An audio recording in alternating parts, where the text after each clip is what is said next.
Dan terus keuntungan nggak mungkin permintaan Prabowo yang figur militer lalu menerapkan darurat militer ini sama aja dengan menumpuk air dulang menjadi bumerang untuk sendirinya sendiri. Gerakan demo kemarin itu tidak berdiri sendiri dan memang banyak kelompok-kelompok yang bermain di sana. Artinya di sini adalah demonstrasi kemarin adalah pertarungan palagan atau pertempuran pada kelompok-kelompok tertentu dengan sasaran tujuan yang masing-masing, yaitu Budi Gunawan dengan Sri Mulyani. Kalau Budi Ari kita udah tahu lah dengan berbagai kasusnya. Karding juga di luar dengan mendomino juga banyaklah catatan-catatan yang lain. Gito juga seperti itu. Justru yang agak menjadi surprise itu adalah menurut saya Budi Gunawan dan Sri Mulyani. Karena ini konsekuensinya juga nggak main-main. Berarti apa motivasi seorang Prabowo begitu mau meresapel dua posisi menteri ini?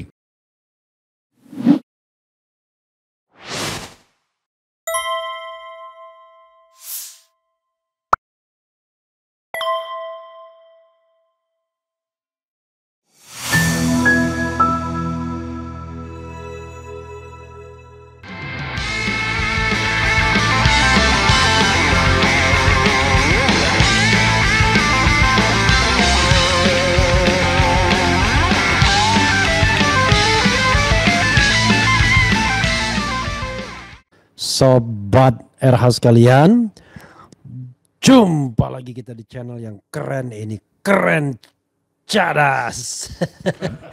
Ya, sobat RH sekalian, tamu kita luar biasa, Anton Permana. Assalamualaikum warahmatullahi wabarakatuh.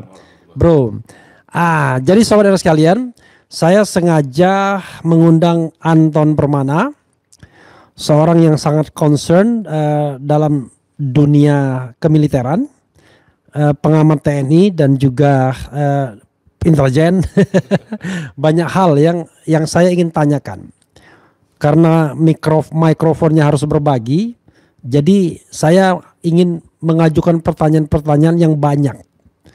Pertama, Ton ya, bro, ada laporan utama di majalah Tempo yang bercerita mengindikasikan keterlibatan TNI dalam demo rusuh kemarin.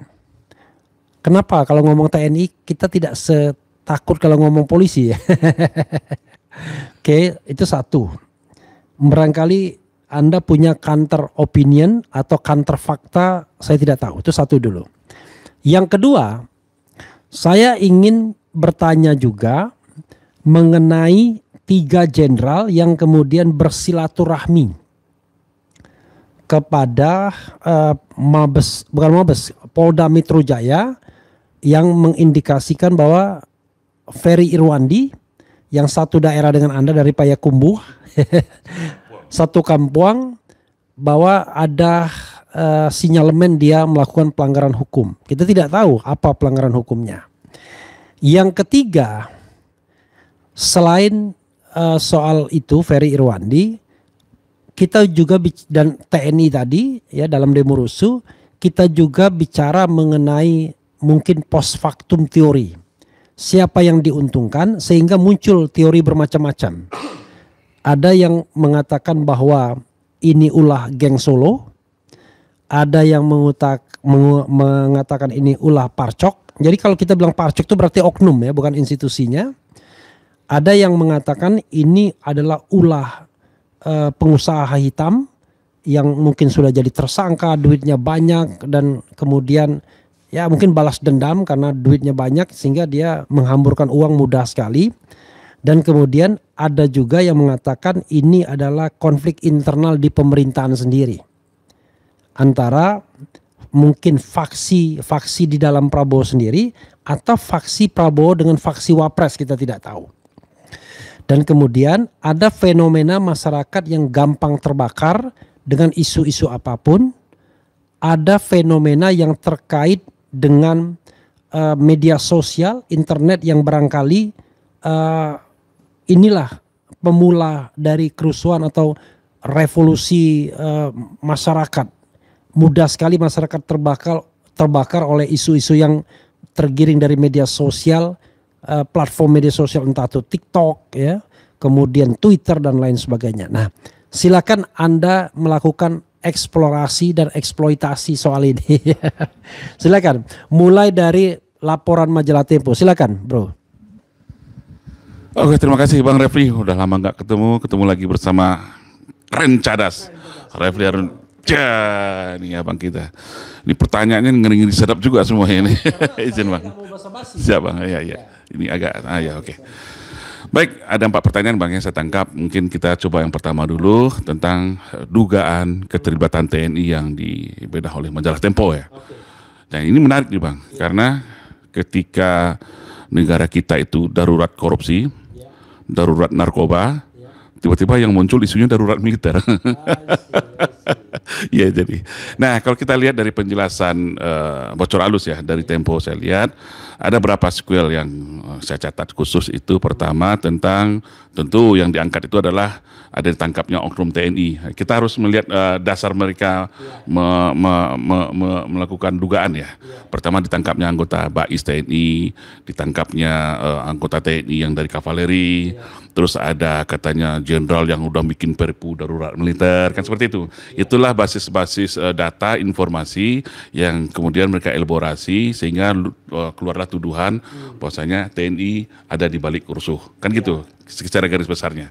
Jadi gini Bang, sederhana sebenarnya kalau saya melihat apakah itu betul atau tidak, atau dugaan atau itu sebuah propaganda juga ya. Yang pertama yang perlu dicatat adalah apa sih untungnya buat TNI? Ciptakan rusuh ya kan gitu kan.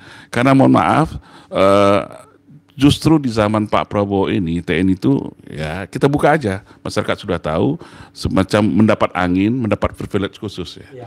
Ya banyak kebijakan-kebijakan Pak Prabowo itu justru memperkuat TNI, dalam tanda petik memperkuatnya itu adalah siapapun presiden di Indonesia ini dia pasti butuh sebuah kekuatan stabilisator Bang. Nah kita lihat masing-masing presiden kita mempunyai karakter masing-masing ya. Kalau Pak Jokowi dulu kan menggunakan Polri sebagai kekuatan stabilisator stabilitas pemerintahannya. Nah mungkin saja saya lihat, mungkin ada nggak senang atau nggak suka nih dengan kehadiran TNI lagi di panggung pentas kekuasaan gitu kan. Jadi wajar aja ketika ada tuduhan-tuduhan dari pihak-pihak tertentu yang menggiring supaya TNI ini supaya seperti kembali 10 tahun yang lalu, tidak hadir di dalam peta kekuasaan, pusaran kekuasaan. Terus yang kedua, kalau hanya berdasar 10 tahun terakhir, sorry, ya baik. Terus terkait kalau dasar argumentasinya adalah tertangkapnya anggota BAIS, mohon maaf, BAIS kan bagian intelijen. Ketika dia melakukan full bucket pengumpulan bahan keterangan atau data informasi, kalau di TNI itu ada namanya standar akurasi data. Ketika A1 itu dia harus berada di lapangan, Bang. Yang mungkin entah apes, entah apa, entah ini sebuah skenario kita nggak tahu, tiba-tiba dia ketangkap, entah apes ya. Nah, namanya BAIS TNI nggak mungkin dia nonton monitor, cuman memang ini juga korektif untuk TNI kita BAIS-nya. Kenapa kok perwiranya langsung bisa ketahuan kayak gitu? Mungkin itu aja. Tapi menurut saya permasalahan justru kenapa ini diberitakan. Berarti kan BAIS yang di mana? Di Palembang. Nah, BAIS di Jakarta, yang kavaleri yang di Palembang. Kavaleri, ya. Iya, nah ini kan jadi lucunya di situ, makanya kenapa ini diberitakan seperti yang disampaikan oleh Pak Wakil Panglima kita, Pak Tandio. Permasalahannya kenapa diberitakan sehingga menjadi ini komposisi publik. Seharusnya kan biasa, masing-masing institusi itu kan punya intelijen yang masing-masing. Ya supaya mereka mendapat standar akurasi data A1 ya harus hadir di lapangan. Begitu juga yang di kavaleri, kalau kavaleri menurut informasinya memang kebetulan berada di lokasi, namanya demo rusuh yang begitu nggak siapa yang tahu arah demo, mungkin dia lagi makan, lagi apa segala macam. Kalau hanya dasar itu menyatakan TNI terlibat, menurut saya itu terlalu prematur. Nah, kalau kita sedikit lebih perdalam lagi dasar analisanya, seperti yang saya bilang tadi, apa sih keuntungan buat TNI untuk melakukan rusuh, mau menciptakan darurat militer? Nah, tadi kan seperti di beberapa keterangan podcast sudah saya sampaikan, tidak semudah itu untuk menciptakan darurat militer, menerapkan darurat militer. Pertama, undang-undangnya kita udah ada nggak, undang-undang Kamnas kita? Terus forumnya, lembaganya untuk menentukan itu standar ini, tertib sipil, darurat militer, darurat perang itu apa?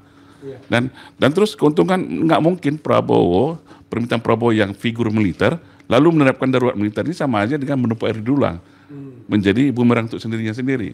Nah, mungkin ada isu, ada persaingan internal, itu kan subjektif. Subjektif, dan itu kebenarannya ya kita sama-sama tahulah untuk bagaimana untuk membuktikannya. Tapi yang jelas, yang anehnya Mas, ketika tanggal 28, 25 ke 28 kita lihat bagaimana TNI itu justru dielu-elukan oleh masyarakat.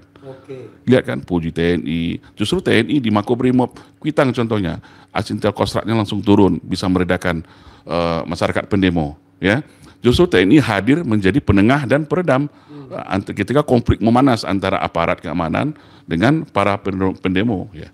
Nah makanya di mana sih korelasi sehingga tiba-tiba saja muncul dugaan bahwasannya di balik kursus itu adalah TNI.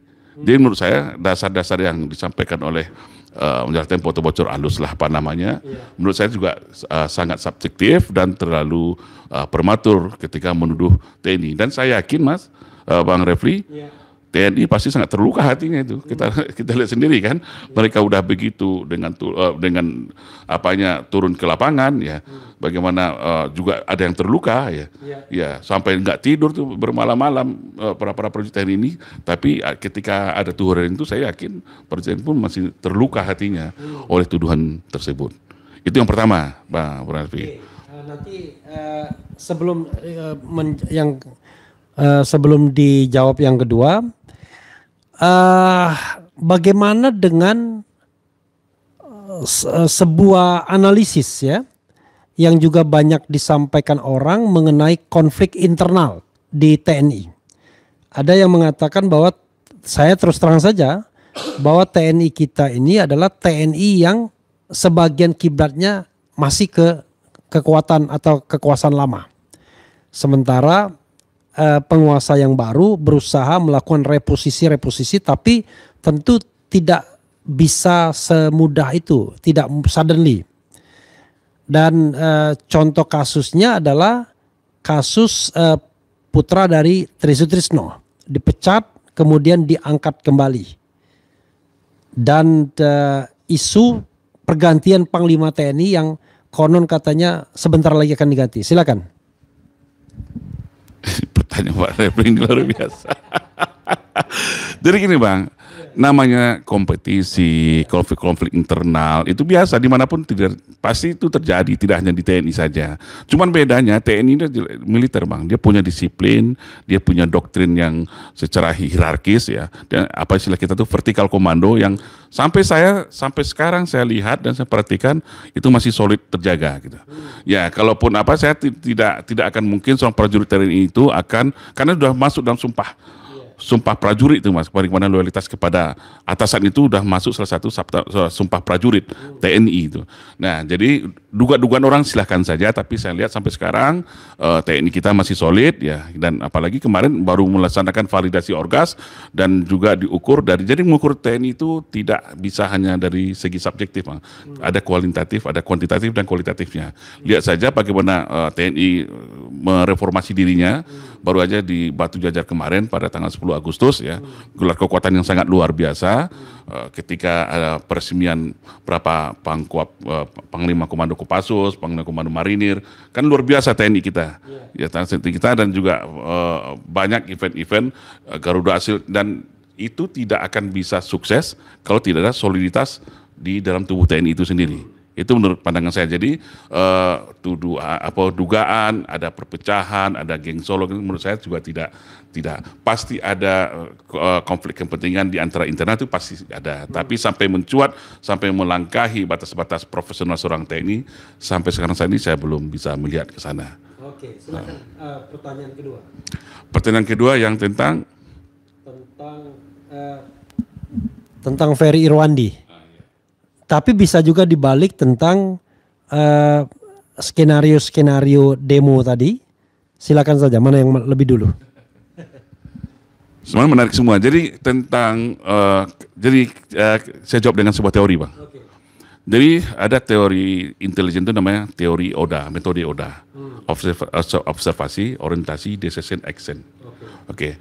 Kita observasi demo kemarin itu memang tidak, demo kemarin bisa dipastikan itu tidak berdiri sendiri. Okay. Nah, demo kemarin itu banyak ditunggangi oleh kelompok-kelompok yang mempunyai kepentingan dan sasarannya masing-masing. Di podcast sebelum di tempat lain juga sudah saya paparkan. Sebenarnya Bang Refli sudah menyebutkan bagian-bagiannya tadi. Mungkin ada kelompok geng Solo, ada Parcok, ada kelompok mafia hitam, dan ada kelompok-kelompok civil society yang memang murni menyuarakan. Ada juga elit-elit pemerintahan yang merasa tergusur, takut, dia ikut juga bermain. Segala kemungkinan itu bisa terjadi. Cuman secara teori intelijen, mengukurnya sederhana aja. Pertama kita observasi dulu. Yang turun di demo kemarin adalah, komponennya adalah pertama adalah mahasiswa, kelompok ojol, terus ada anak SMK, buruh juga, walaupun hanya 3,5 jam. Nah, ini berita Kompas TV ini, setengah jam. Terus ada lagi anarko, pasukan-pasukan perusuh, ya. Terus ada kelompok-kelompok lain lagi. Nah, kalau kita lihat observasi dari situ, Bang, nah kita sebenarnya bisa men-tracking siapa sih di balik belakang mereka. Tapi ini observasi dulu. Kita berbicara teori, tahapan teori dulu. Setelah kita lihat observasi siapa yang demo, nah kita akan tahu siapa cantolan di atasnya. Terus kita lihat orientasinya. Orientasi di situ siapa yang diuntungkan dan siapa yang dirugikan. Betul nggak? Nah, yang dirugikan otomatis ya legitimasi terhadap permintaan Prabowo dong. Dan juga terhadap bisa juga kepada pejabat-pejabat yang menjabat sekarang, misalnya ganti Kapolri. Tentu sih dari sudut pandang Kapolrinya juga merugikan Pak Kapolrinya gitu. Nah, dari siapa yang diuntungkan, siapa yang dirugikan.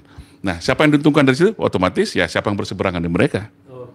Betul nggak? Nah, tapi di sini kita juga tidak bisa menafikan, memang ada kelompok genuine, kelompok civil society yang memang sudah marah terhadap kondisi masyarakat, kondisi atas beberapa kebijakan-kebijakan pemerintah, dan juga ditambah lagi dengan perilaku-perilaku kebijakan para pembantunya presiden nih. Nah, ini semuanya terakumulasi. Kita lihat. Nah, setelah kita lihat siapa yang diuntungkan, siapa yang dirugikan dari demo itu, baru decision. Siapa kira-kira yang punya kemampuan untuk menggerakkan mereka? Nah, siapa yang punya dana, otomatis logistik ya, mempunyai jaringan, dan juga mempunyai semacam, kan istilah Bang Rejasa yang saya itu di demo kemarin jelaskan lagi, sekali terlihat, ini pendananya, ini penggerak masanya, dan ini pengamanannya. Ya, ini pendananya. Nah, ini metodenya banyak, ada yang cash by cash langsung, ya seperti yang juga kita lihat di beberapa video-video di sosial media. Ada juga yang unik, ini menggunakan teknologi sosial media, live TikTok misalnya, live TikTok dengan live streaming. Ya, kita lihat berapa ratusan bahkan ribuan akun memberikan gift kepada akun-akun tertentu yang ketika di tracking itu ternyata dari akun-akun judul. Ini kan metode baru nih, Bang. Ini harus ini. Orang yang TikTok itu tidak sadar.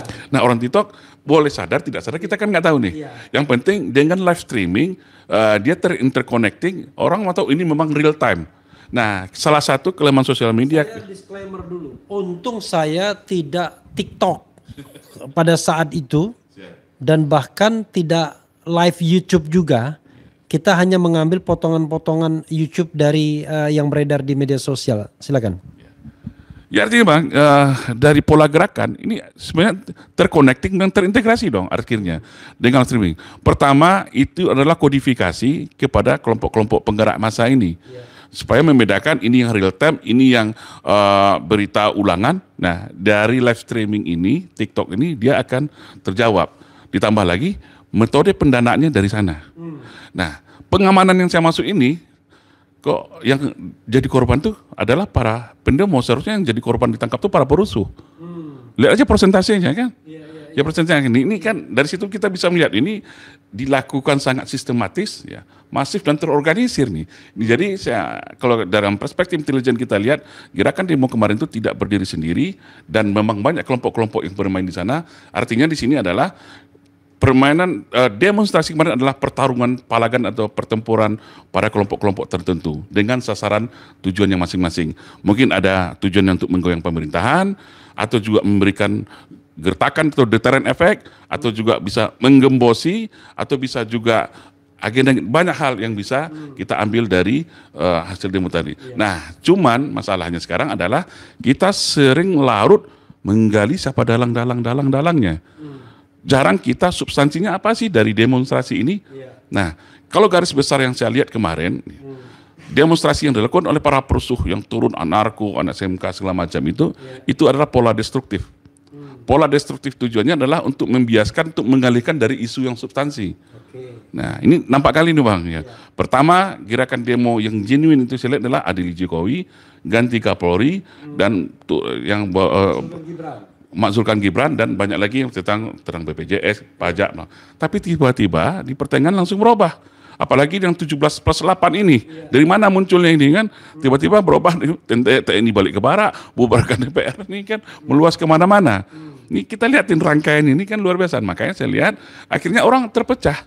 Konsentrasi orang terpecah. Orang sibuk melas rusuh, siapa yang korban, siapa dalangnya. Substansi dari demo itu sampai sekarang bias. Ya, nah inilah pola destruktif dalam yang dilakukan oleh para perusuh yang pasti digerakkan oleh sebuah invisible hand yang terorganisir, sehingga substansi demo yang seharusnya disuarakan masyarakat untuk bagaimana pemerintah didengar oleh pemerintah, akhirnya menjadi bias. Nah, kita lihat juga respon dari pemerintah juga anti klimaks menurut saya. Ya anti klimaks yang dituduh pada makar terorisme, apa hubungannya? Nah, apalagi ketika, ini kritikan nih, buat Pak Prabowo yang dijenguk itu adalah polisi yang sampai dikasih pangkat luar biasa. Nah ini kan sangat menyakiti hati masyarakat nih Mas. Sedangkan polisi adalah menggebukin masyarakat yang demo nih. Iya kan. Kecuali perusuh pengacau yang digebukin nggak masalah. Ya. Masalah dalam tanda petik karena dia memang melakukan tindakan kriminal. Tapi ini adalah para pendemo murni sampai yang meninggal 8 orang. Nah itu saya lihat. Nah jadi dalam perspektif intelijen kalau kita lihat, nah baru yang terakhir, observasi orientasi decision siapa yang mempunyai kemampuan itu baru aktornya. Nah dia tarik benang merahnya. Siapa yang punya kepentingan di sini? Nah, apakah kita perlu bawa di sini? Ya artinya di sini sebenarnya adalah pertarungan. Tentu, ya kan, secara post factum kan kita bisa melihat, ya. Tapi sebelumnya juga kita juga bisa menduga siapa yang punya kepentingan dan kemudian apakah kepentingan tersebut bisa didesakkan, bisa terrealisasi, atau paling tidak kalau itu hal yang negatif bisa di hold, bisa ditunda dulu. Tetap menarik untuk menganalisis lebih lanjut. Karena itu saya serahkan kepada Anda untuk menganalisisnya. Silakan. Dijebakan Batman juga nih ya. Saya yakin Mbak, para netizen, para masyarakat kita itu udah pintar semua. Dia pasti udah tahu siapa yang bermain. Tapi saya kasihkan clue-nya aja. Ya. Nah, clue yang disampaikan ini saya tidak akan menyebut aktornya. Tapi saya akan petakan dari medan pertempurannya. Ada berapa medan pertempuran di sini. Nah, ya. Pertama adalah masyarakat dengan keluarga geng Solo, Jokowi, satu pertempuran. Satu pertempuran lagi adalah antara masyarakat kelompok mafia yang terganggu kepentingannya dengan presiden, dengan Pak Prabowo pemerintahan sekarang. Yang ketiga adalah kalau pertarungan antara merah dengan Mbak Mil itu saya rasa sudah sedikit turun ya. Nah itulah pertarungan antara mungkin juga orang-orang barisan sakit hati yang kecewa terhadap pemerintahan, tapi tidak ada juga ada dalam pemerintahan. Ya. Yang keempat adalah barisan-barisan yang merasa terancam posisinya di dalam pemerintahan sekarang. Ya, yang kelima bisa adalah kelompok-kelompok oportunis. Jadi ini kan pertempurannya masing-masing punya aktornya masing-masing nih, punya aktor masing-masing. Nah saya lihat itu pasti ada korelasinya. Kalau secara konsepsi Lemanas ada faktor lingkaran juga, lingkungan strategis juga pasti akan mempengaruhi domestik nasionalnya, regional dan globalnya. Ini pasti terhubung, Bang. Jadi saya lihat juga ada kepentingan global di sini pasti juga ada terconnecting terhadap konflik-konflik di internal nasional kita. Nah, siapa aktornya kita silakan kepada publik yang untuk menjawabnya masing-masing. Oke, saya tambahkan sedikit. Pagi-pagi sebelum demo dimulai, Hendro Priyono sudah berteriak bahwa demo ini ditunggangi asing. Saya membaca dari post forward dari WA yang ditulis oleh seorang yang paham teknologi ya, bicara mengenai transfer uang yang dalam jumlah besar, kalau nggak salah disebut 2 juta US dollars, dan itu dalam current digital gitu ya, digital kripto ya. Itu, dan kemudian dia juga membaca pola-pola yang ada di TikTok, di Twitter dan lain sebagainya, yang itu semua menegaskan bahwa memang ada kekuatan dana besar yang bermain. Silakan tambahkan sedikit. Jadi keterlibatan asing dari sini saya tidak bisa menspesifikasikannya apakah itu adalah seorang orang bule nah, gitu ya. Tapi yang saya bisa tracking di sini adalah orang yang berada karena gini, buzzer-buzzer yang memainkan isu di dalam sosial media itu banyak menggunakan VPN dan juga dari luar negeri. Itu sekitar 20-30% itu dari luar negeri. Dia dari luar negeri. Luar negeri ya, iya. IP-nya itu dari luar negeri. Ya kita tahulah mengenai yang VPN Shadow kita tahu. Tapi artinya memang entah apa itu adalah diaspora kita di luar atau menggunakan orang. Tapi kita nggak tahu yang jelas. Banyak akun-akun itu yang berasal dari luar negeri yang melakukan propaganda yang melakukan aksi-aksinya di sosial media kita di Indonesia. Terus yang kedua aliran dana. Seperti yang saya lihat tadi kan akun-akun judul yang di live streaming TikTok yang segala macam itu kan aliran dari luar masuk ke kita. Nah mungkin saya nggak tahu latar belakang Pak Hendro menyatakan, tapi saya dari aktivitas dari dua hal tadi, maka ada keterlibatan asing di sini dalam bentuk bukan state or non state ya, tapi adalah aktivitasnya yang bisa saya lihat ya, memang ada keterlibatan dari luar Indonesia, yuridiksi Indonesia yang masuk ke Indonesia. Nah, tentu kita lihat siapa yang terganggu dengan kepentingan pemerintahan sekarang, yang lagi berseberangan pemerintahan sekarang kita tahu. Ada salah satu tokoh kakap ya sekarang yang masih berada di luar negeri, kan bisa saja Pak. Kan ada yang jadi sekarang menjadi buron, ada kasus besar dia masih di luar negeri kan bisa saja. Ya, bisa jadi, kita nggak tahu. Gitu. Itu menurut pendapat saya, Pak. Oke. Tiba-tiba ada 3 orang jenderal yang datang ke Polda Metro Jaya dan mengatakan Ferry Irwandi yang selama ini vokal mengatakan bahwa demo ini associated dengan medsos-medsos yang terkait dengan geng Solo atau Gibran. Saya lupa bahasa dia Gibran atau geng Solo atau apa. Tapi intinya ya kesana lah. Tapi tiba-tiba ada 3 TNI, 1 Dan Cyber, kemudian Dan Puspom, kemudian Kapuspen TNI datang ke Polda Metro Jaya. Saya bilang, waduh, kok bisa TNI kemudian melakukan patroli cyber dan mengatakan orang ini punya potensi untuk pidana. Silakan dieksplor lebih dari yang saya harapkan. Jadi ini menarik sebenarnya. Apa yang dilakukan Ferry ini kan mirip-mirip lah dengan apa yang saya lakukan 5 tahun yang lalu. Ya, tapi ketika dulu saya mengkritisi polisi. Ya, kalau Ferry dia mengkritisi TNI. Cuman bedanya kalau saya langsung ditangkap. Nah, kan Bang Refli sendiri yang jadi saksi ahli saya. Langsung ditangkap tanpa bla-bla-bu, langsung dijebloskan di penjara, sidangan sampai 66 kali. Dan alhamdulillah kan tidak ditemukan sesuai ujian kebencian, nggak ada. Tapi kita divonis dengan pasal 15 yang aturannya pun sudah dicabut oleh MK. Ya, perbedaan yang saya sampaikan di sini adalah kalau sekarang TNI lebih sopan saya lihat. Ya, nanti kita kritisi apakah itu tepat atau tidak. Ada konversi persnya, kami akan begini, kami bertanya dulu kepada Polda Metro Jaya kan. Sopan banget saya lihat tuh bapak-bapak TNI kita. Nah jadi menurut saya kalau ada juga yang mengojek janganlah, kasihan gitu bapak TNI kita. Nah tapi yang perlu saya sampaikan di sini di akun saya juga sudah sampaikan. Bagaimanapun inilah negara demokrasi ya Bang ya. Negara demokrasi ketika ada yang mengeluarkan pendapat, nah, kita sebagai aktivis ya juga solidaritas kita juga muncul dong terhadap saudara Ferry kita ini.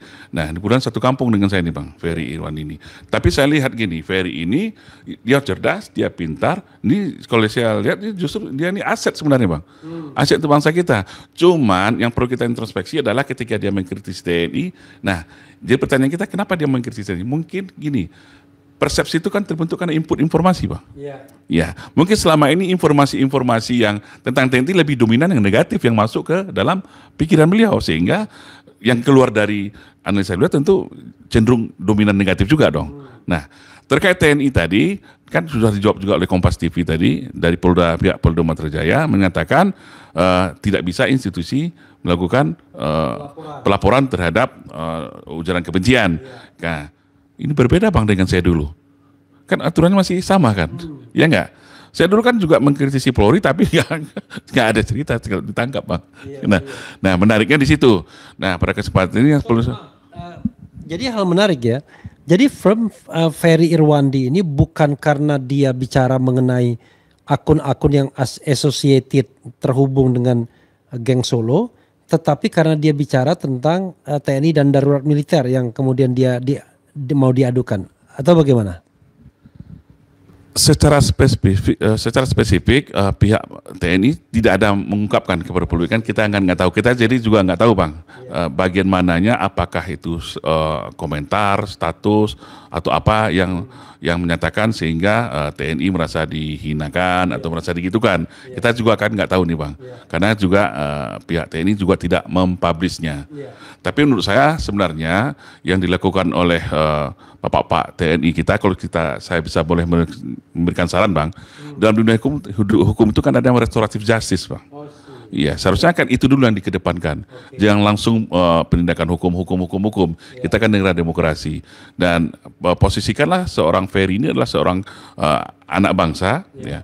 Dia menyuarakan pendapatnya, ya. Kalau dia memang berbeda atau cenderung negatif atau dalam tanda salah sekalipun, disinilah seharusnya Bapak pihak TNI atau pihak institusi manapun lah, ajak dialog, ajak berdiskusi, ya. Karena gini, informasi timbal balik begitu ya. Ya timbal balik. Jadi gini, jangan selalu menganggap orang ketika melakukan kritikan, protes itu adalah berdasarkan ini kebencian. Bukan, justru kita melakukan kritikan itu karena kita cinta, karena kita peduli. Ya, tidak semuanya, kecuali para buzzer ya, kecuali para buzzer bayaran itu memang polemik bangsa kita sekarang adalah demokrasi kita dirusak oleh para buzzer ini. Tapi untuk masalah Ferry itu, ketemu salah satu contohnya. Contohnya, ya, lihatlah akun-akun kita rusak. Nah, buzzer ini apalagi tujuannya kalau tidak membolak-balikkan fakta. Kalau nggak apa guna dia kan? Nah, saya lihat untuk masalah Ferry Irwandi ini, kalau udah dijawab oleh dua menteri, kita tunggu nih jawab sebagai mana dari pihak Mabes TNI. Kalau saran saya lebih baik restorasi justice, ajakan dialog, kita diskusi, ya mana tahu ada informasi-informasi yang masuk ke dalam perspektif yang ditangkap perspektif seorang Ferry Irwandi ini mungkin yang dominan, yang negatif tadi. Nah, justru ini juga menjadi PR nih untuk Bapak TNI kita, Gen Z kita ini berarti memang kurang literasi, kurang referensi. Nah, kayak saya lihat juga masalah darurat militer kita bilang tadi kan, mudahnya mereka termakan dengan isu-isu itu. Berarti kan ada kelemahan literasi referensi, padahal tidak semudah itu menerapkan darurat militer bang, sangat tidak mudah. Lama itu bang, dan itu pasti melalui persetujuan DPR ini, dan ada dasar-dasar tidak semudah yang kita bayangkan. Begitu menurut saya bang. Oke, sekarang kita bicara mengenai, ada tambahan sedikit, sorry. Bagaimana dengan Del Pedro Marhain? Tiba-tiba anak muda yang baru lulus S1, 2, atau 3 tahun yang lalu yang pernah menantang Ade Armando debat itu ditangkap juga. Dia adalah memimpin NGO yang didirikan Hari Azhar, Lokataru. Saya tahu dia adalah seorang pendemo, kemudian memang betul-betul mengatakan bahwa mengkritik kekuasaan itu wajib hukumnya, kredo dia. Tetapi kalau dia dibilang dalang demo rusuh, rasanya terlalu berlebihan. Kalau cuma lempar-lempar batu sedikit tiba-tiba dibilang dalang, atau bikin-bikin status sedikit dibilang dalang, wah gawat sekali. Termasuk Laras, pegawai sekretariat ASEAN, yang tidak saja ditangkap tapi juga diberhentikan langsung. Silakan Anda lihat, jangan sampai kemudian masyarakat sipil yang jadi korban, sementara dalang yang sesungguhnya itu melenggang begitu saja. Silakan. Makanya bang, saya sangat mendukung ketika Bang Sagana dan beberapa teman-teman lain untuk membentuk tim pencari fakta bang. Itu sangat penting. Karena apa? Saya juga dituduh dalang dari demo Ciptaker dulu sehingga rusuh. Sampai berapa kota kan. Hebat kali kita bang.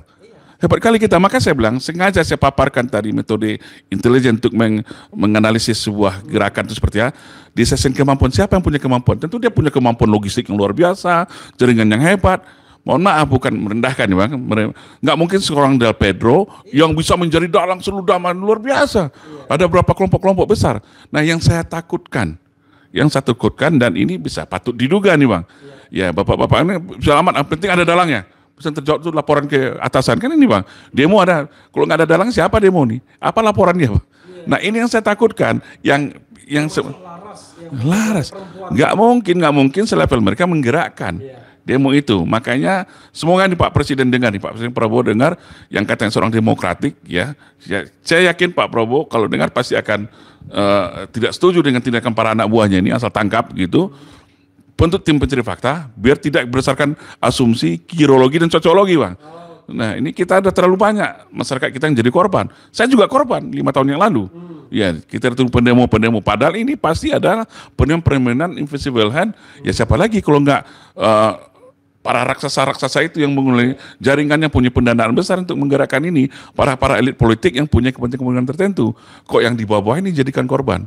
Nah, itu menurut pendapat saya, bentuk tim pencari fakta, ya libatkan seluruh elemen. Jangan polisi lagi, Bang. Jangan polisi lagi ya, polisi itu lagi hasilnya, mohon maaf. Ya kita udah terlalu trauma dengan polisi kita. Ya, dengan kejadian Sambo, tadi mana banyak lah kejadian lain. Memang harus pihak elemen-elemen yang profesional memang terpercaya sehingga terjawab siapa sih dalang sebenarnya dalam rusuh yang kemarin. Dan kalau kita bicara tim pencari fakta ini, Anda setuju yang membentuk presiden atau DPR untuk menyuci dosanya begitu? Kan bisa dua-duanya. Ya menurut saya harus presiden. Ya, harus presiden, Bang. Ya sistem kita presidensial, Bang. Karena kalau presiden dia akan bisa langsung mengambil tindakan-tindakan yang memang yang terukur. Kalau DPR kan laporkan lagi, harus lapor presiden lagi. Muter-muter kapan selesainya. Dan DPR kan lembaga politik, Bang. Ya kita masuk lagi kita terjebak dalam kepentingan-kepentingan politik tertentu di situ. Nah, maka saya karena yang paling terimbas dari demo kemarin adalah presiden. Jadi presiden di sini harus juga menjawab kepada dunia internasional supaya ada kepercayaan dunia internasional yang kita lagi disorot nih, Bang, tentang pendidikan demokrasi kita, tentang represif kita ya. Jangan asal tuduh. Memang supaya menjawab kepercayaan dunia internasional itu presiden harus membentuk tim pencari fakta. Oke, tapi tim pencari fakta independen maksudnya ya. Oke. Ini bagian akhir ya. Saya bicara kemudian reshuffle pasca demo rusuh, ya. Walaupun berhubungan atau tidak berhubungan, tapi saya yakin pasti berhubungan. Oke.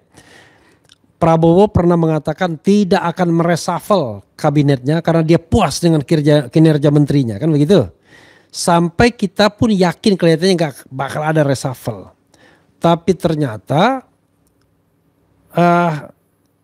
tidak terlalu jelas anginnya, tiba-tiba reshuffle terjadi, ya kan? Dan yang di reshuffle itu tokoh-tokoh kunci juga. Saya mengatakan paling tidak 2 geng Solo tumbang, yaitu Menpora yang sudah terindikasi terima dana BTS dan dia kembalikan, tetapi tidak diproses, malah diangkat lagi.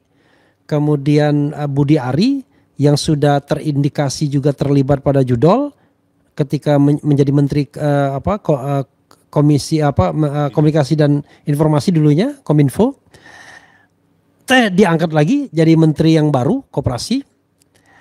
Lalu ada juga yang diberhentikan, Budi Gunawan, sosok yang sangat powerful ketika PDIP dan Jokowi masih mesra. Dan kemudian surprise diangkat lagi seperti mewakili kepentingan PDIP dan Megawati, nanti bisa dianalisis. Menteri Keuangan akhirnya diganti juga, padahal Menteri Keuangan dibilang nggak cocok dengan ideologi Prabowo yang sosialis ya, tetapi ini dianggap neolib, akhirnya diganti juga. Dan ada menteri-menteri yang barangkali tidak terlalu jelas asosiasinya seperti Karding, diganti juga. Walaupun nanti pada pertanyaan terakhir saya akan tanya juga mengenai lanjutan reshuffle. Silakan. Yang jelas reshuffle adalah hak prerogatif presiden. Kita harus hormati itu. Tapi ketika seorang Prabowo mengatakan tidak akan ada puas dengan kinerja menteri, kan itu dalam keadaan yang santai, Bang, stabil. Tapi kan dengan dinamika kemarin ya, suka nggak suka, mau tak mau pasti ada hubungannya dengan demo rusuh kemarin. Kalau menurut saya yang justru fundamental itu, yang sangat kritikal itu adalah 2 menteri aja, Bang.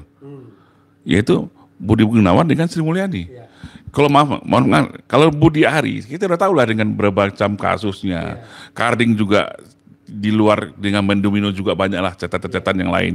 Dito juga seperti itu. Justru yang agak menjadi surprise itu adalah menurut saya Budi Gunawan dan Sri Mulyani. Karena nih konsekuensinya juga nggak main-main. Berarti apa motivasi seorang Prabowo begitu mau meresapel dua posisi menteri ini? Seperti Sri Mulyani, kita tahulah bagaimana posisi beliau di dunia internasional, IMF contohnya, dan itu kan terbukti langsung anjlok langsung. ISG kita sampai sekian poin. Nah, tentang Menkopolhukam Pak Budi Gunawan, mantan BIN loh Bang. Mantan BIN sekian tahun loh, kita tahu kekuatan BIN itu luar biasa. Ya agen jaringannya di mana-mana, kita kadang-kadang di sekitar kita juga ada BIN, kita nggak tahu nih. Begitu powerfulnya seorang Budi Gunawan. Sekali kita diungkap data kita kalau mau Iya. diincar, kan? Dan bahkan saya sendiri tahu bagaimana BIN itu mempunyai perangkat yang luar biasa, alat-alat yang begitu canggih ya. Nah, ditambah lagi kedekatannya, durasi umum lah kedekatan Pak Budi Gunawan dengan Ibu Mega ya. Nah, kenapa Presiden meresapel dua ini juga jadi pertanyaan kita semua nih Bang.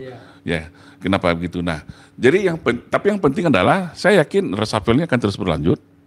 Nah, kalau kita dengar desas-desus, ini akan berlanjut karena Prabowo tentu tidak bodoh juga Bang. Dia pasti sudah melihat, mapping ya kondisi di sekitarnya. Tapi yang walaupun sebenarnya belum bisa memuaskan masyarakat banyak ini, karena yang anehnya yang dielu-elukan masyarakat itu kan ada berapa menteri lagi atau jabatan lain lagi seperti Kapolri nih Bang, tapi nggak juga diganti-ganti. Bukan dilulukan. Didesak bukan dielu-elukan, sorry maaf, didesak ya. Ini justru saya tuh konsen saya tuh ke sana Bang. Karena terbanyak kali akumulasi permasalahan di bangsa ini itu yang itu menurut saya tuh tertumpu kepada posisi Kapolri yang sampai saat ini masih dipegang oleh seorang Sigit Sulistyo. Kenapa sampai sekarang Sigit Listio ya? Kenapa sampai sekarang nggak diganti-ganti? Ini sebuah pertanyaan kita semua lah. Nah, tapi saya yakin Prabowo pasti terus berhitung ya. Mungkin apakah ini menunggu waktu? Kan juga tidak mudah ya, begitu besar juga pengaruh polisi saat ini. Kita tahu salah satu lembaga institusi yang begitu super power di Indonesia itu adalah polisi.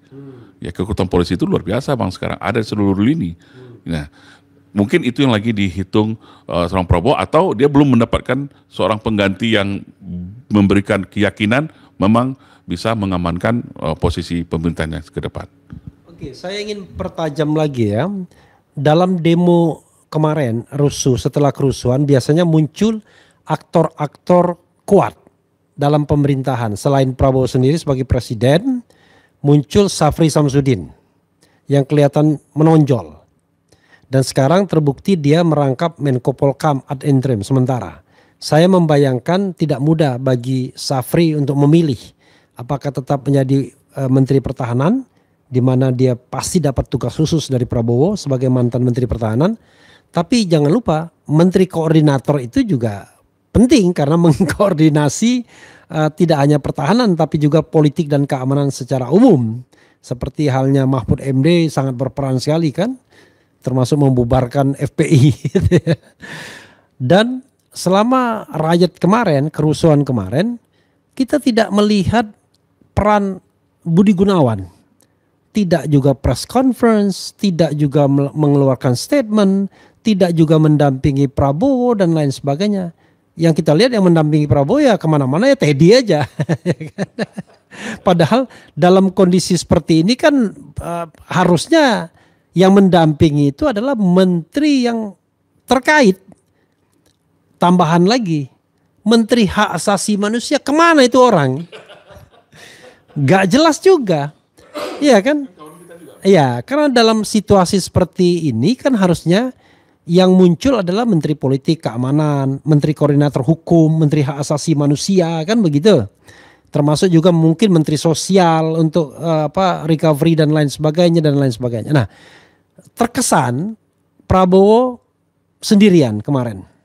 Kecuali tadi ada Safri Samsudin. Bahkan Mr. D, tahu kan Mr. D?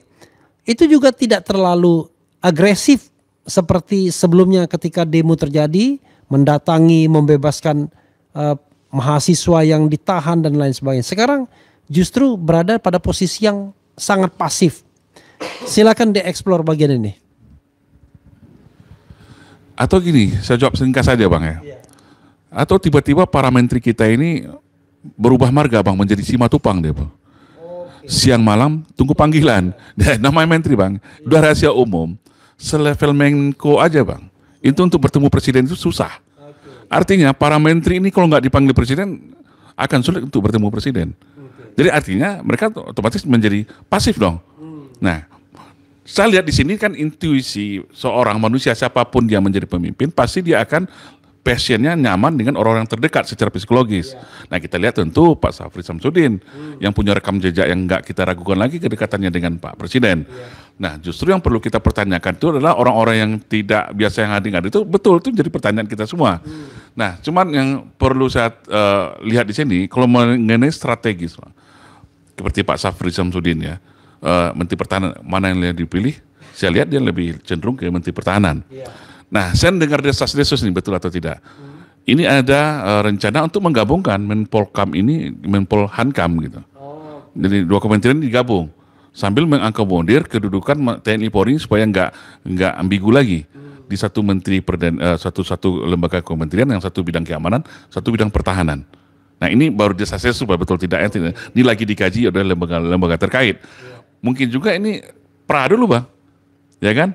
Pra dulu di status statutannya Menteri Pertahanan ad interimnya di Menpolkam. Nah, tapi tiba-tiba nanti kan bisa aja digabung itu hal apa yang tidak mungkin kan dengan kewenangan presidensial kita, presiden kita saat ini. Nah kalau masalah pigai saya nggak mau jawab, nggak ada korelasinya juga ya untuk kondisi saat ini. Korupsinya sebenarnya karena kan banyak juga yang korban-korban yang menurut saya itu secara hak asasi manusia perlu apakah itu ada pelanggaran HAM di situ atau tidak. Nah tentang Mr. D saya nggak mau jawab juga. Yang jelas saya lihat kemarin dia juga ikut aktif kok menampung mahasiswa di DPR RI. Nah yang penting yang perlu saya tangkap di sini adalah yang paling sasaran utama kemarin kan Senayan Bang. Ya sampai netizen tuh bilang tiba-tiba kok kayak Idul Fitri sekarang ya banyak minta maaf Bang. Gitu. Nah, ini akhirnya sesuatu yang baru juga ya. Walaupun tahun 65 hal seperti ini juga terjadi Bang. Ya 65 juga terjadi. Serang rumah ini, serang rumah itu dengan tatanan demikian. Tapi ini yang jadi korbannya adalah anggota DPR RI. Tapi kan juga anggota DPR RI yang juga punya masalah dengan gaya komunikasinya terhadap masyarakat. Nah kembali kepada reshuffle tadi saya lihat ya apapun itu kita harus hormati hak prerogatif presiden, tentu dia akan menempatkan orang-orang yang bikin dia nyaman yang memang mendukung roda pemerintahnya ke depan. Oke. Ada dua pertanyaan terakhir ya yang saya ingin sampaikan. Saya balik sedikit soal demo kepada DPR. Ada analisis yang mengatakan ini pembalikan isu saja. Kok lucu yang di demo DPR dan masalahnya ecek-ecek, ya kan? Yaitu soal joget-joget dan tunjangan rumah 50 juta. DPRD DKI tunjangannya jauh lebih gede kalau soal perumahan. Walaupun kita tidak bisa mengecilkan soal kesenjangan seperti itu, tetapi kan kalau kita lihat gaya hidup mewah dan lain sebagainya, semua pejabat kita begitu. Ini di tengah sebuah situasi yang membuat kelompok tertentu terpojok sebenarnya. Terpojok dengan isu ijazah palsu, terpojok dengan isu pemakzulan, terpojok dengan isu korupsi kuota haji yang bukan tidak mungkin menyeretnya, terpojok dengan isu korupsi Chromebook Nadiem Makarim, dan tiba-tiba ada pembalikan isu yang luar biasa. Saya kagum intelijennya kelompok ini kalau memang ada upaya untuk membalikan sebuah isu menjadi bukan dia sasaran tembak tetapi bahkan ikut nembak begitu. Silakan. Yang jelas perbedaan yang paling substansi dalam demo kemarin Bang, yang tadi lupa saya sampaikan adalah operasi garis belakang dari aparat hukum itu boleh dikatakan nggak seperti kita dulu Bang. Paham maksudnya ya? Kalau dulu Bang, kita belum bergerak aja udah datang dia Bang. Iya kan? Udah datang, entah dari mana dia tahu. Iya di marking ini. Iya, ini kok lempang-lempang aja kan. belum lagi di tol yang di blokade di sana sini. Ini kok kayak adem-adem aja, kok kayak lempeng lepas gitu aja. Ini kan sebuah pertanyaan nih Bang. Penjarahan pun kayaknya lempeng juga. Lempeng, kenapa ini kok begitu mudah terjadi? Ya Bang, nah berarti apakah ini semacam pembiaran atau ada kesalahan miskomunikasi atau memang ada para komandan di lapangan yang memang jebol? Kita kan nggak tahu nih Bang apa yang terjadi. Nah, tadi sebenarnya ada pertanyaan yang Bang Rafli yang terakhir yang terkolorasi itu adalah tentang bagaimana masyarakat itu tiba-tiba murah tersulut marahnya. Ya Bang, bagaikan rumput kering yang mudah dibakar. Nah ini sebenarnya akumulasi Bang. Akumulasi pertama, memang pasca reformasi ini kita kehilangan identitas bangsa kita ini sebenarnya.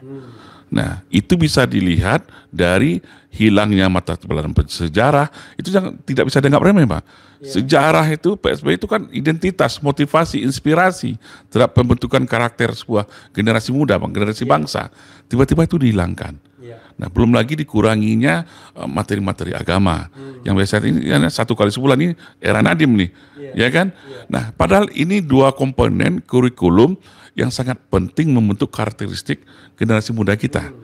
Nah, akhirnya jadilah masyarakat itu adalah masyarakat sinetron, masyarakat melodramatik, masyarakat yang labil. Melodramatik yang saya masukkan itu adalah murah marah, murah simpatik, tapi juga murah memaafkan dan melupakan. Ini kan unik ini. Ini fakta yang kita jadikan karena seperti jadi bahan permainan. Iya, jadi masyarakat labil ini akhirnya jadi mainan. Jadi mainan Bang. Nah, dan ini kan juga faktor pengaruh ya, asupan-asupan hiburan, informasi yang jauh kali dari pendidikan terhadap bangsa kita. Nah, itu pertama. Terus yang kedua, kondisi ekonomi kita Bang. Kondisi ekonomi kita memang, waduh, bayangin berapa pengangguran. Bahkan kita lihatlah sopir-sopir ojol pun, driver Gojek pun dari kalang-kalang sarjana. Ya, sampai ada yang sampai membunuh anak sendiri sampai kelaparan. Stunting kita, pengangguran begitu terakumulasi. Nah, tapi tiba-tiba ya, ini dengan sosial media ini kan pengaruh besar Bang. Ketika dia sulit, ketika dia lapar, ketika dia dengan stres, ya nggak ada uang, dilihat, sedangkan di pemberitaan begitu masifnya tentang hedonisme kehidupan pejabat, dinaikkan gajinya, joget-joget, ya wajar Bang. Masyarakat awam ini sangat mudah untuk memancingnya. Nah inilah yang dimanfaatkan oleh kelompok-kelompok tertentu, digerakkan, ya ada ilmunya sebenarnya Bang. Kalau untuk menggerakkan massa ini ada ilmunya, hinomatic campaign segala macam itu banyak ilmunya. Ini yang dimanfaatkan oleh kelompok-kelompok tertentu untuk menjadi alat untuk mencapai sasarannya masing-masing. Nah ini menurut saya ke depan sudah saatnya saya lihat Pak Presiden ya mengkonsolidasikan timnya. Seharusnya Bang, dengan kekuatan intelijen kita kan punya BIN, ada berbagai lembaga intelijen kita Bang, kita punya TNI Polri di lapangan. Hal ini sebenarnya harus ada preventive action, tindakan cegah dini tanggal ini. Ini kok jebol aja di zaman Prabowo ini Bang. Menurut saya begitu murahnya masyarakat tersulut dan seperti demo kemarin lah, seharusnya itu menjadi catatan penting untuk pemerintahan Prabowo untuk mengevaluasi dan mengintrospeksi pemerintahannya ke depan. Saya belum selesai. Dengan diberhentikannya Budi Gunawan, bagaimana hubungan Prabowo dengan Megawati? Karena kita tahu bahwa mereka ini kan sedang terus bernegosiasi. Dikabarkan bahwa Megawati lah yang meminta agar Hasto dibebaskan. Dan akhirnya dibebaskan dengan amnesti. Tetapi tentu dalam politik tidak ada makan siang yang gratis. Tapi tiba-tiba di tengah upaya untuk menarik PDIP, justru Budi Gunawan dalam tanda kutip orang kesayangan Megawati ya, selama 10 tahun masa pemerintahan Jokowi, itu justru diberhentikan. Menarik, silakan. Ada dua hal yang menarik sebenarnya. Di satu sisi Pak Budi Gunawan tadi berhentikan, tapi kita harus ingat ketika Presiden melakukan konferensi, siapa yang berdiri samping kiri Pak Presiden? Megawati kan, ini juga menarik nih. Ya, sebuah partai besar yang berada di luar pemerintahan, tapi berdiri di samping Pak Presiden kita, Pak Prabowo. Wakil Presiden nggak ada. Nah itu jadi pertanyaan, kenapa Wakil Presiden yang ada? Nah ini mungkin pakai ini salah satu teknik balancing of power. Ini kan dalam metode politik itu ada balancing of power, menjaga keseimbangan politik yang dilakukan oleh Prabowo. Tapi saya yakin Pak Prabowo dengan Megawati punya hubungan yang spesial menurut saya. Mereka sudah dekat dari lama, dan mungkin saya yakin Pak Prabowo untuk memberhentikan Pak Budi Gunawan pasti sudah melakukan komunikasi dengan Bu Mega. Dan saya yakin juga sudah ada berganding-berganding tertentu. Kita kan nggak tahu, Bang. Karena apa? Budaya politik kita itu adalah budaya kompromi, Bang. Ini kita harus paham ini. Ya, politik kita itu adalah politik kompromi. Nah, ini mungkin sudah terjadi, tapi kan nggak mungkin ini dibuka ke publik. Nah, kalau nggak pasti udah teriak gitu. PDIP kan, Bu Mega pasti sudah teriak. Nah, apa bergeningnya kita tunggu aja, kita jawab aja. Nah, saya yakin, yang jelas Bu Mega kan seperti yang pernah disampaikan, walaupun dia tidak berada dalam pemerintahan, tapi dia tetap mendukung pemerintahan Prabowo, tapi tetap menjalankan fungsinya sebagai lembaga yang mengawasi pemerintahan Prabowo. Pertanyaannya adalah siapa bilang Megawati tidak di pemerintahan? Karena dia masih ketua Dewan Pengarah BRIN dan ketua Dewan Pengarah BPIP. Yang gajinya itu ratusan juta juga ya, lebih dari 100 juta waktu BPIP. Jadi aneh sekali kalau dibilang dia tidak masuk dalam pemerintahan, karena itu jabatan yang tinggi juga itu. Karena di dalam BRIN itu kan ex officio ada Menteri Keuangan dan lain sebagainya. Jadi dan konon jabatan itu tetap stay di Megawati, tidak dicopot dari Megawati. Jadi oke. Terakhir ya, ini betul-betul terakhir. Anda adalah seorang presiden yang mau melakukan reshuffle kabinet. Kalau Anda memang dalam posisi itu, tolong Anda kemudian dengan agak berani ganti si A dengan si B. Menurut Anda siapa-siapa saja yang seharusnya pantas di Republik ini untuk menduduki posisi yang barangkali tidak kurang tepat ya diduduki orang yang sekarang menjabat. Siapapun you take everybody lah, terserah. Silakan. Saya tidak bisa menyebutkan nama. Kalau jabatan saya bisa. Jadi seorang presiden itu belum bisa dikatakan seorang presiden sebelum dia memegang penuh. Pertama tentu otomatis Panglima TNI, Kapolri, Menteri Keuangan, Menteri Dalam Negeri, Menteri Pertahanan, Menteri Luar Negeri. Itu yang paling ya, Jaksa Agung. Ya, KPK sekarang juga. Ya, kalau perlu sampai Mahkamah Agung kalau perlu. Tapi tidak di luar rumpun itulah ya. Tapi yang jelas menurut saya belum seorang presiden dan BIN. Maaf. BIN. Nah, sebelum seorang presiden, saya pernah menyatakan ada 14 jabatan dulu ya. Ya, 14 jabatan, kalau seorang presiden ingin stabilitas itu memang dia pegang. 14 itu jabatan formal, dan ada 5 lagi jabatan non formal. Ketika itu nggak salah, jabatan non formal tentu ada berapa posisi ormas, itu penting, Bang. Ormas dan juga kalau perlu gubernur BI, kayak gitu. Nah, ada berapa lagi yang menurut saya itu memang harus orang yang profesional dan loyalitasnya harus tegak lurus kepada presiden. Nah, saya tidak bisa sebut nama, Pak. Oke. Jadi dari jabatan-jabatan itu, menurut Anda yang sudah bisa dipegang oleh presiden, jabatan mana saja yang sekarang fully under control the president? Saya lihat masih 50-50. Masih 50-50. Saya tidak bisa secara spesifik. Kawan-kawan kita semua, Bang. Janganlah. Bapak itu kawan-kawan kita semua, Bang. 50-50. Ya mungkin dan 60%, 40% lah.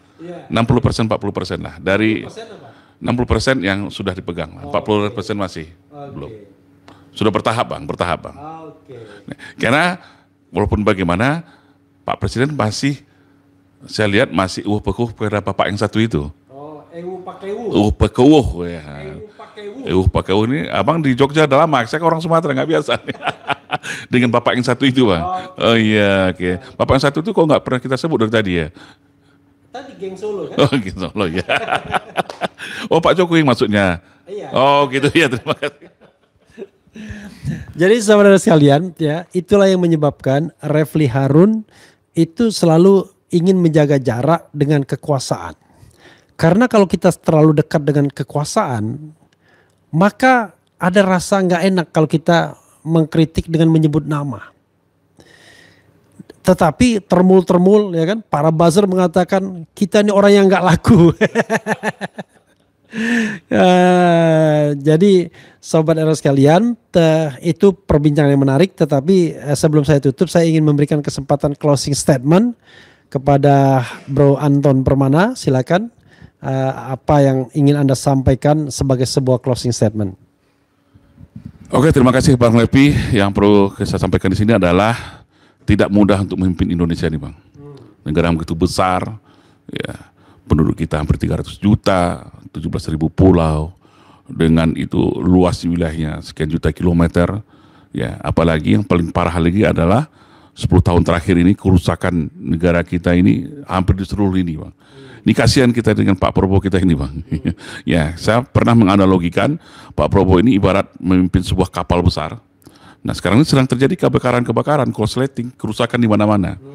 Dia tahu itu dilakukan oleh sabotase orang-orang tertentu, alias ordal maksudnya. Pasti orang dalam sendiri. Nah, dia harus memilih memadamkan api dulu atau mencari pelakunya. Nah, ini kan dinamika di situ, dilematisnya di situ, Bang. Kalau dia sibuk mencari pelakunya, ya ini kapal ini bisa tenggelam. Nah, analogi yang saya lihat Pak Prabowo itu lagi melakukan itu. Secara bertahap, ya nggak bisa simsalabim dalam waktu 10 bulan. Butuh waktu yang lama karena kerusakan kita itu hampir seluruh lini. Hampir seluruh lini. Kalau bisa saya sampaikan itu dalam konsepsi milenial itu ada Astagatra namanya, Bang. Trigatra itu dan Pancagatra. Secara ideologi kita nggak jelas nih. Ya, katanya Pancasila tapi sangat liberalisme kan. Ekonomi kita lebih liberal lagi. Ya, kapitalistiknya gitu kan. Nah, secara penegakan hukum, sosial budaya, anak-anak muda kita lebih tahu dengan K-pop daripada bangsa sendiri. Penegakan hukum kita lihat sendiri. Ya, siapa yang belum juga ditangkap itu? Sylvester. Bandingkan dengan Charlie perlakuan hukumnya kan. Ya, nah, Charlie Chandra ya, secara ekonomi, secara sumber kekayaan alam kita lihat siapa yang menguasai, semuanya kita punya, tapi semuanya bukan punya kita. Secara geografis nggak jelas nih penyebaran pesisir utara Jawa kita sudah dikuasai oleh siapa, ya kan? Secara demografis seharusnya kita menikmati bonus demografi, tapi lihatlah nasib para generasi muda kita saat ini. Jadi sangat banyak yang harus diperbaiki oleh Pak Prabowo ke depan.